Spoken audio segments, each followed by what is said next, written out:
Bora mergulhar de cabeça numa das lendas mais arrepiantes da nossa terra? Uma história que não dá medo pelo que a gente vê, mas sim pelo que a gente escuta. Se preparem, porque hoje a gente vai conhecer a lenda do assoviador. Pensa comigo por um instante. Imagina a cena, escuridão total, o silêncio do campo que chega a zumbir no ouvido e, de repente, um assobio. Um assobio que corta a noite.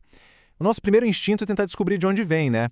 Mas e se esse instinto for, na verdade, uma armadilha? Para entender o monstro, a gente precisa voltar para o começo, porque toda lenda, toda assombração tem uma origem. E a história do assoviador nasce de um ato terrível, da quebra de uma das regras mais sagradas que existem. Dizem que a briga foi por causa de comida. Outros contam que foi por uma desonra, uma briga feia. Mas o que importa é o resultado. Um filho tira a vida do próprio pai. Isso não é só um crime, sabe? É como se ele rasgasse a ordem natural das coisas. Uma afronta à própria família, à própria linhagem. E aí a justiça vem de quem tem autoridade máxima na família, o avô. E não é uma justiça simples, não. Ele amaldiçoa o neto a vagar para sempre. E mais, ele o açoita, joga pimenta nas feridas e ainda solta um cachorro para persegui-lo eternamente. A condenação é essa: vagar sem rumo, com o peso do crime literalmente nas costas. E o mais fascinante nessa história de origem é que nada é por acaso. Cada detalhe tem um peso, um significado. O assassinato do pai é o caos instalado. O saco de ossos é a cuca que ele nunca vai conseguir enterrar, nunca vai conseguir esconder. E o castigo do avô, bom, é a ordem sendo restaurada, mesmo que da forma mais brutal e definitiva possível. Certo. Então, que forma tem essa alma amaldiçoada? Como é a cara desse fantasma que caminha pela noite? A lenda pinta um retrato que é puro pesadelo.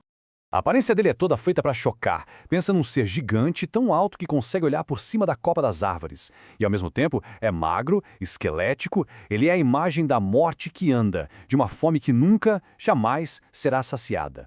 E a gente volta pro tal saco de ossos. Ele não é só um fardo, um peso. É uma ferramenta de pavor. A lenda conta que quando o assoviador entra numa casa, ele vira o saco no chão e começa a contar os ossos um por um. Se alguém da casa escutar esse barulho, tudo bem, estão salvos. Mas, se ninguém ouvir, se o silêncio for completo, ele leva uma alma daquela casa como pagamento. Agora sim, vamos falar da marca registrada dele. A parte mais genial e aterrorizante da lenda, o assobio. É aqui que a história vira o jogo, desafia a nossa lógica e transforma o som numa arma psicológica mortal. Presta atenção, porque é aqui que a lenda dá um nó na nossa cabeça. A gente aprendeu a vida inteira que som alto está perto e som baixo está longe, certo? O assoviador inverte essa lógica. Se você ouve o assobio bem fraquinho, quase sumindo, pode ter certeza, ele está do seu lado. Agora, se o assobio é alto, ensurdecedor, ele está longe, a quilômetros. É uma armadilha perfeita para os nossos instintos de sobrevivência. Essa lógica de caça é cruel. Um assobio fraquinho significa que o perigo é máximo, a reação tem que ser imediata. Não de correr, mas de se proteger ali na hora. Já um assobio forte, bom, aí dá para respirar um pouco mais aliviado. A lenda basicamente te dá um manual de sobrevivência que vai contra tudo o que o nosso cérebro manda a gente fazer. E para a coisa ficar ainda mais sinistra, o som não é um barulho qualquer. Não, senhor. É uma melodia. Uma escala musical. Perfeitinha. Dó, ré, mi, fá, sol, lá, si. Isso diferencia do som do vento, do pio de uma coruja.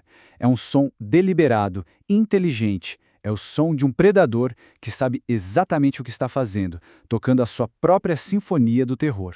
Mas, vamos lá. O assobio é um recurso bem comum nas histórias de assombração do Brasil, né? Só que o assoviador não é o único ser sobrenatural que usa o som para aterrorizar.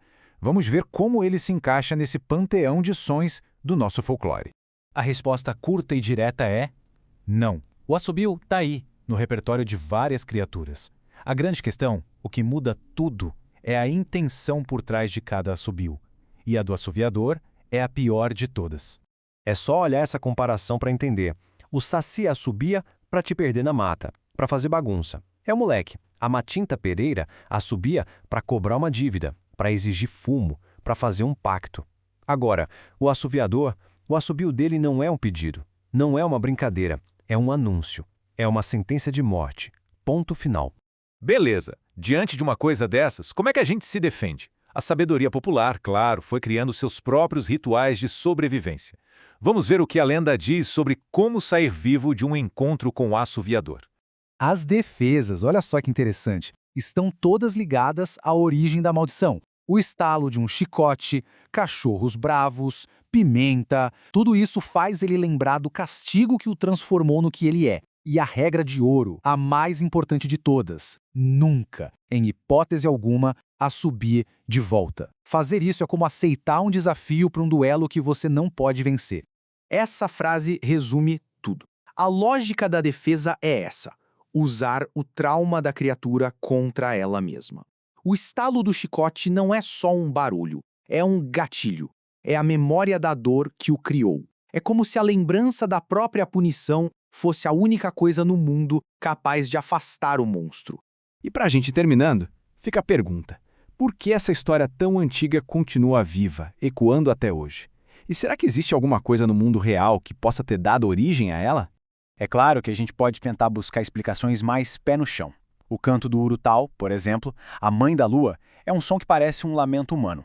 Ou então fenômenos físicos, como a inversão térmica, que podem fazer o som viajar de formas estranhas durante a noite. Talvez o folclore tenha apenas dado um nome, um rosto e uma história para esses mistérios da natureza. E a gente encerra com essa provocação. O que a gente ouve na calada da noite? É só o vento? Um pássaro? Um truque da física?